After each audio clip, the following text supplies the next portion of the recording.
Hello, तर आज आहे माझ्या 30 डेज हार्ड वेट लॉस चॅलेंजचा 19वा दिवस. तर आज वॉकला काही पिल्लूने सकाळी जाऊच दिलं नाही माझ्याबरोबर. तोही उठून बसला, त्यामुळे फ्रेश होऊन लगेचच वेट चेक केलं.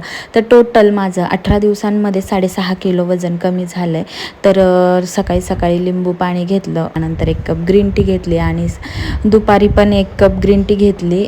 लंच करायच्या 1 घंटा अगोदर लंचमध्ये घेतलं होतं बीटरूटची बाजरीची भाकरी, थोडीशी डाळ खिचडी आणि पत्ताकोबीची भाजी आणि काकडी. त्यानंतर 15 मिनिट वॉक केला. त्यानंतर ग्रीन टी घेतली परत 1 तास आणि त्यानंतर आता संध्याकाळी वर्कआउटच्या अगोदर कॉफी घेतली. त्यानंतर वर्कआउट केला. त्यानंटर टमी ट्विस्टरवरती व्यायाम केला आणि त्यानंतर डिनरच्या 1 तास अगोदर परत ग्रीन टी घेतली. डिनरमध्ये तीच बीटरूटची भाकरी, कोबीची भाजी आणि भेंडीची भाजी घेतली प्लस. आणि त्यानंतर 1 तासाने ग्रीन टी घेतली. सकाळचा वॉक न झाल्यामुळे स्टेप्सवरती परिणाम पडला. 10,000 स्टेप्स सोडून बाकीचे सगळे टार्गेट कंप्लीट केले.